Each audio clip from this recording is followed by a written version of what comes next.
अगर जीवन में कोई उद्देश्य नहीं तो जीवन का भी कोई मतलब नहीं। हम जीवन जीते हैं और इसमें हमारा उद्देश्य है। हम काम करते हैं अपने लिए ताकि हमें आने वाले युग में अर्थात मृत्यु के बाद एक जीवन है।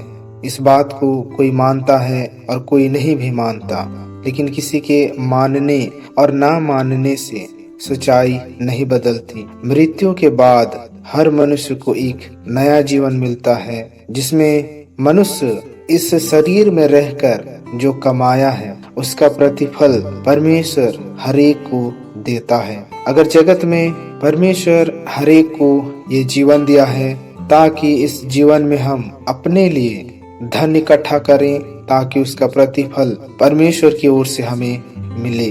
हम मेहनत करें, हम कमाएं, ना सिर्फ शरीर के लिए लेकिन आत्मा के लिए भी। शरीर के लिए जो कुछ कमाते हैं सब समाप्त हो जाता है, लेकिन यदि हम आत्मा के लिए कमाते हैं तो वो मृत्यु के बाद भी हमारे लिए बना रहता है। अर्थात परमेश्वर हमें उन आत्मिक कामों का प्रतिफल देता है। इसलिए यदि हमने अपनी आत्मा के लिए यदि कुछ नहीं कमाया तो हमारा संसार में जीवन जीने का कोई मतलब नहीं होगा। मनुष्य 3 तत्वों से बना है, आत्मा, शरीर और प्राण।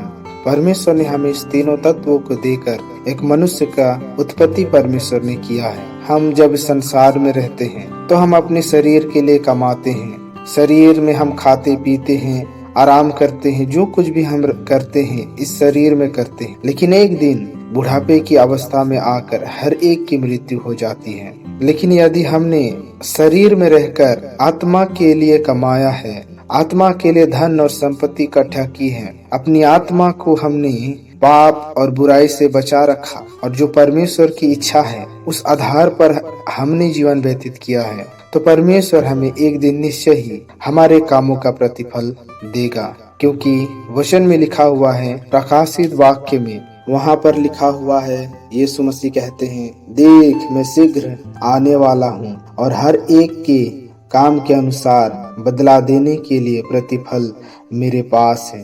प्रकाशित वाक्य 22 अध्याय उसका 12 पद। परमेश्वर को हम धन्यवाद करते हैं कि उसने हमें एक शरीर दी है।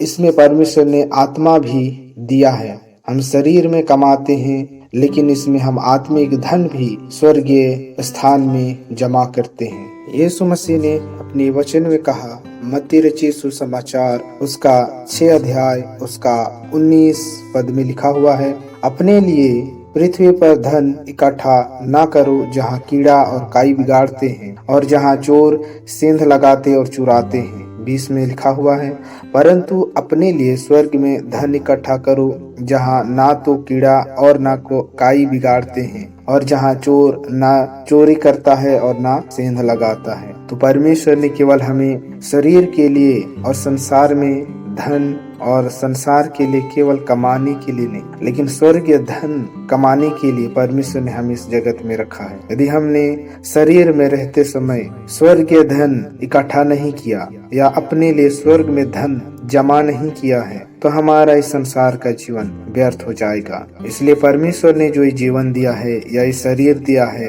बुद्धि और ज्ञान है, जिसमें हमें उस सच्चाई के रास्ते को अपनाकर पूरी पवित्रता के साथ जीवन बिताएं, जिससे कि हम स्वर्ग में स्वर्गीय धन इकट्ठा करने पाएंगे। अगर हमने शरीर में रहते हुए संसार में धन इकट्ठा किया, शरीर के लिए धन इकट्ठा किया, तो सब एक दिन मिट जाएगा, खत्म हो जाएगा। लेकिन अगर हमने स्वर्गीय धन इकट्ठा किया, स्वर्ग में धन जमा किया है, तो वो सर्वदा तक बना रहेगा। यीशु मसीह जब इस संसार में दोबारा न्याय के दिन आएंगे तो उस समय हमने प्रकाशित वाक्य में पढ़ा कि उसके पास हर एक को देने के लिए बदला है, हर एक को देने के लिए प्रतिफल है। हम जैसा काम करते हैं परमेश्वर उसी आधार पर न्याय करता है। सभोपदेशक की पुस्तक में लिखा हुआ है उसका 12 अध्याय और उसका 14 पद में, क्योंकि परमेश्वर सब कामों और सब गुप्त बातों का, चाहे वे भली हों या बुरी हों, न्याय करेगा। परमेश्वर एक दिन हर एक के कामों को न्याय करेगा और हर एक के कामों के अनुसार परमेश्वर प्रतिफल देगा। इसलिए हम संसार में जो कुछ कमाते हैं उसका प्रतिफल मृत्यु के बाद हर एक को दिया जाता है। अगर हमने संसार में रहकर अपने लिए, अपनी आत्मा के लिए धन इकट्ठा नहीं किया, आत्मा का उद्धार हमने प्राप्त नहीं किया, तो आने वाले युग में अर्थात मृत्यु के बाद हमें अनंत जीवन की जो आशा हम करते हैं मसीह में रहकर, वो हम प्राप्त नहीं कर पाएंगे। इसलिए परमेश्वर ने हमें इस संसार में जीवन दिया है और परमेश्वर की इच्छा के अनुसार हम इस संसार में जीवित हैं। तो इस जीवन को हमें सही मायने में अपनी आत्मा के लिए परिश्रम करने की आवश्यकता है। शरीर के लिए हम कमाएंगे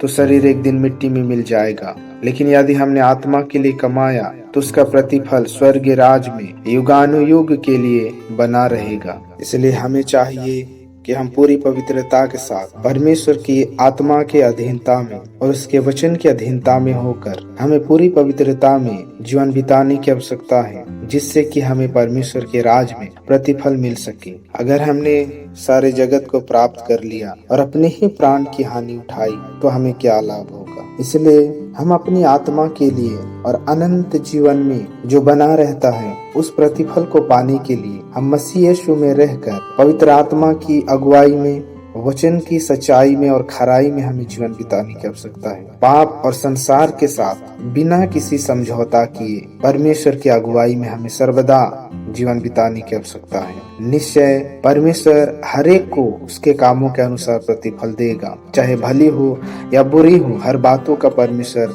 न्याय करेगा। इसलिए किसी भी बात को परमेश्वर से हम गुप्त नहीं रख सकते हैं। हर बात परमेश्वर के सामने खुला हुआ और बेपरद है। इसलिए पूरी सच्चाई और सिधाई के साथ पवित्र आत्मा के नियंत्रण में होकर हम अपनी आत्मा के लिए या आत्मा के उद्धार के लिए संसार में परिश्रम करें। हमारे संसारिक जीवन में परमेश्वर की उस खराई की वचनों को, सिधाई को और उस उद्देश्य को पूरा करने के लिए पूरे देह प्राण आत्मा के साथ हमें परिश्रम करने की आवश्यकता है। परमेश्वर ने हमें एक पेड़ के समान इस जगत में रोपा है। यदि हम इस संसार में, इस जगत में रहते हुए कोई फल उत्पन्न नहीं करते, हमारे जीवन से परमेश्वर को कोई फल नहीं मिलता, तो निश्चय रूप से परमेश्वर हमें अपने बगीचे में से काट कर फेंक देगा और इसके अलावा कि वो जलाए जाए किसी और काम का नहीं होता है। इसलिए परमेश्वर से डर और भय के साथ जीवन बिताने की आवश्यकता है, क्योंकि परमेश्वर एक दिन हर बातों का न्याय करेगा। इसलिए हम पूरी पवित्रता के साथ उसके वचनों में चले, निश्चय परमेश्वर हमें प्रतिफल देगा।